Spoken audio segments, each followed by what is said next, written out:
David Sutphen, Democratic activist in Washington, D.C. David, you said that the American public understands the concept of innovation, but in the last election, all 95 Democratic congressional candidates who signed up for a commitment to net neutrality lost. Does that mean that the American public sees through this issue, that they understand that the pro-net neutrality lobby is actually against innovation? Too much government intervention in the internet is a bad thing? Yeah, well, I think the pro-net neutrality crowd has kind of missed the point. I mean, you know, President Clinton once said, and other presidents have said, it's the economy, stupid.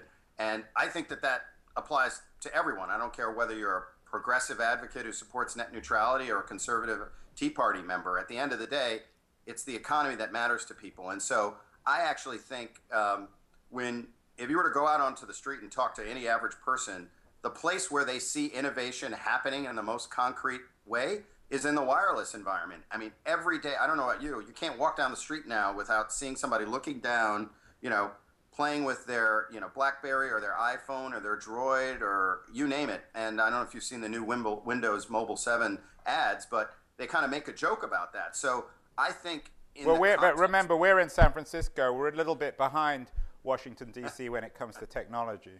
No, you're way ahead of us. But I guess the point is that the one place in the economy where you see real job growth and dynamism is in the wireless internet space. I mean, the amount of new devices, tools, consumer-friendly, whether it's applications or content plays that are emerging as a result of these increasingly powerful 3G and 4G networks are pretty profound. And I think it's no accident that, you know, the companies that are part of the food chain, so to speak, of the wireless industry, the ones that make the routers and the components that go into your mobile phones, are the companies that are growing at a clip of 25, 30%. So when you're talking about innovation, I would say that that's one place where the economy is working. And I do think the broad takeaway from this election is that the American public is very wary of additional government regulation. And if you ask people if they think the internet is working, the vast majority of people say yes. And so the idea that somehow we need to impose a huge regulatory scheme on top of the internet to potentially protect against some speculative harms is something where I think the average American says, well, that doesn't really sound right to me.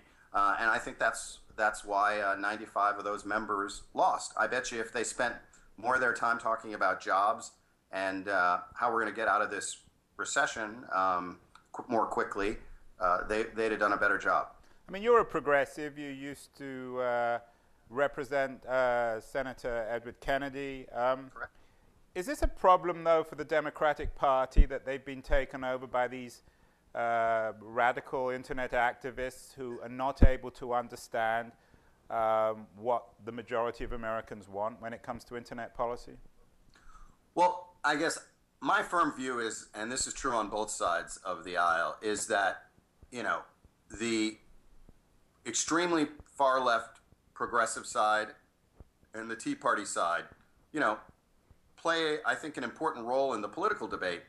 The reality, though, is that when it actually comes time to govern, you have to take a practical approach to that. And that's actually one of the biggest lessons I learned from working for Senator Kennedy, who, if you stack him up historically against other progressive Democratic politics and politicians, he would rank very high near the top of the list in terms of progressives and their view that he was an effective advocate.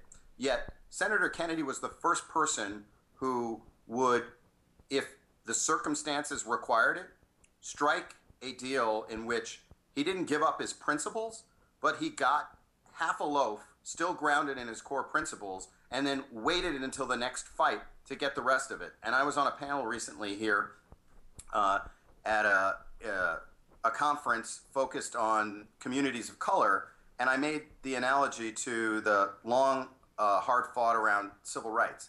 The reality is that John F. Kennedy and Lyndon Baines Johnson and all the civil rights advocates had said, we don't want to pass, the Civil Rights Act of 1964 unless we have every single component of the broader civil rights battle right now, we'd be in a much different place. Because remember, when we first got civil rights here in the United States, it didn't include voting.